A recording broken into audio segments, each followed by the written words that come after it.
दोस्तों, एक बार फिर से स्वागत है हमारी फेसबुक एंड यूट्यूब चैनल पर। आज हम सर्वनाम की भेद लेकर आए हैं। पिछली वीडियो में हमने सर्वनाम की परिभाषा और उसके भेद, उसके कितने भेद होते हैं, किस ट्रिक से ट्रिक भी बताई थी। वो वीडियो आप जाके जरूर देखना, आप आसानी से सीख जाएंगे। उसी भेद में हमने अनिश्चयवाचक सर्वनाम भी बता दिया था। आज हम लेके आए हैं अनिश्चयवाचक सर्वनाम के बाद निश्चयवाचक सर्वनाम और प्रश्नवाचक सर्वनाम। इस पे आपको देखना है, आप वीडियो पूरा देखेंगे तो समझ में आ जाएगा और सीख जाएंगे। हिंदी बहुत ही सरल एक सब्जेक्ट होता है, मातृभाषा होती है, लेकिन इसकी व्याकरण में यदि हमें ज्ञान हो जाएगा तो हम बड़े भी टेस्ट, जैसे कोई भी बड़ा टेस्ट होता है तो उसमें आसानी से ये आपसे सर्वनाम बन जाएगा। आप निश्चिंत रहिए। जैसे हमने लिखा है निश्चयवाचक सर्वनाम। निश्चयवाचक का मतलब होता है जहाँ निश्चितता का बोध हो, कोई एक स्थायी का बोध हो कि हाँ ये कोई बिल्कुल चीज है।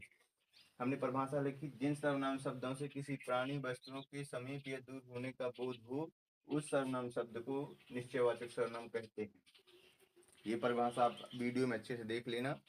जिन सर्वनाम शब्दों से किसी प्राणियों या वस्तुओं के समीप या दूर होने का बोध होता है उस सर्वनाम शब्दों को हम क्या बोलते हैं? निश्चयवाचक सर्वनाम बोलते हैं। जैसे कि अब जैसे में देखिए, इस, उस, ये, वो, यह, वह। अब समझना, ये हो गया क्या? उदाहरण में, जैसे में। अब हम इसका उदाहरण बना के बताते हैं। ये मेरा पेन है। ये मेरा पेन है। तो पेन के साथ क्या हो रहा है? निश्चितता निश्चित हो रहा है ना कि ये मेरा पेन है। वह रामू का है। जो दूसरा पेन है वो किसका है? रामू का है। अगला उदाहरण, वे मेरे दादाजी हैं। कौन? वे। नहीं, निश्चित हो रहा है ना कि वे मेरे दादाजी हैं, वे मेरी दादी है, वे मेरे मामा हैं। यह मेरा घर है, यानी घर के बारे में बताया जा रहा है कि यह मेरा घर है। यानी ऐसा बोल देंगे कि यह मेरा घर है, यह मेरा पेन है, तो हमारा एक निश्चित हो जाएगा कि उसका ही है, उससे उसका एक निश्चित संबंध है। यह मेरा घर है, उस जगह मत जाओ। मतलब एक जगह का पता हो गया, मतलब उस जगह मत जाओ, यानी कि एक निश्चित हो गया कि वहां नहीं जाना है, वहां पे क्या है? खतरा है। तो आप इस प्रकार के यदि शब्द आते हैं जैसे इस, उस, ये, वे, यह, वह, तो आपको समझ जाना है क्या कि वे निश्चयवाचक सर्वनाम है। क्यों? अब यह, इस, उस, ये शब्द क्या होते हैं? सर्वनाम ही होते हैं, लेकिन भेद में आ जाएगा निश्चयवाचक सर्वनाम के अंतर्गत। चलो आज हम अगला भेद सीखते हैं प्रश्नवाचक सर्वनाम का। ये तो आप बहुत ही आसान है। प्रश्नवाचक सर्वनाम, प्रश्न का क्या मतलब होता है? प्रश्न का मतलब होता है किसी से कोई भी चीज या किसी भी तरह का। वाचक सर्वनाम हम सीखेंगे।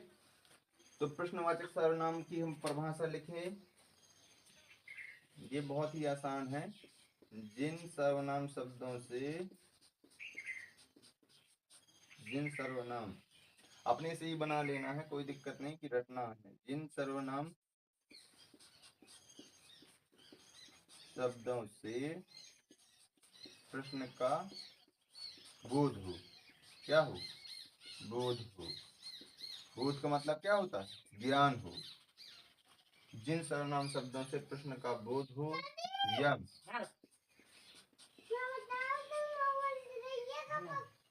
या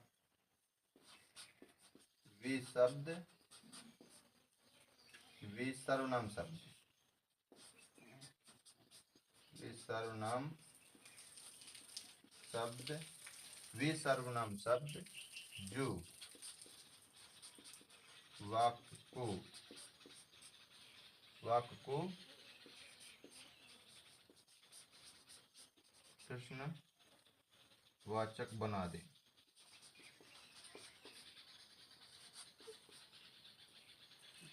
हमने लिखा है जिन सर्वनाम शब्दों से हमें प्रश्न का बोध हो या फिर वही सर्वनाम शब्द किसी वाक्य को किस रूप में बदल दें? प्रश्नवाचक रूप में बदल दें, उसमें प्रश्न खड़ा करते हैं, तो उन सर्वनाम शब्दों को हम प्रश्नवाचक सर्वनाम कहते हैं।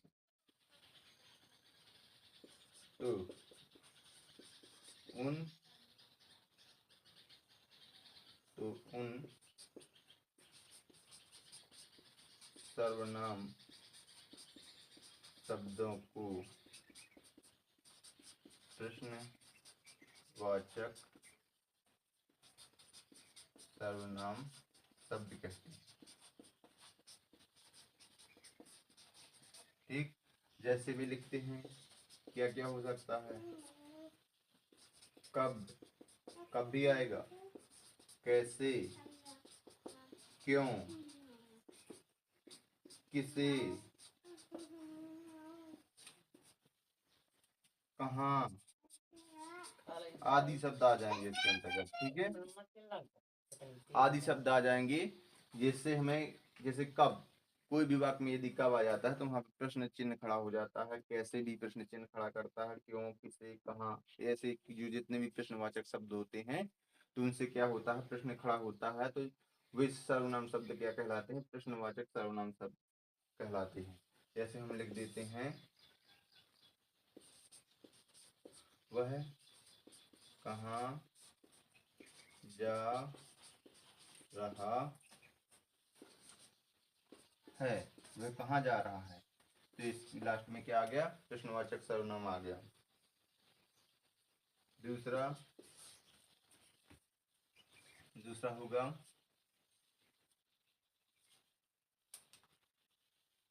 कुछ भी, जैसे ये कहाँ क्या हो गया, प्रश्नवाचक सर्वनाम हो गया, वे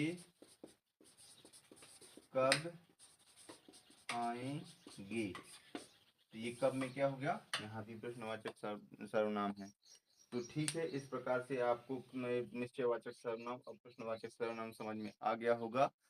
आप इस वीडियो को पूरे देखें, और आप यदि फेसबुक पर हैं तो फॉलो करें, यूट्यूब पर हैं तो लाइक एंड सब्सक्राइब करना भूलना ही नहीं है, ना ही भूलें आप।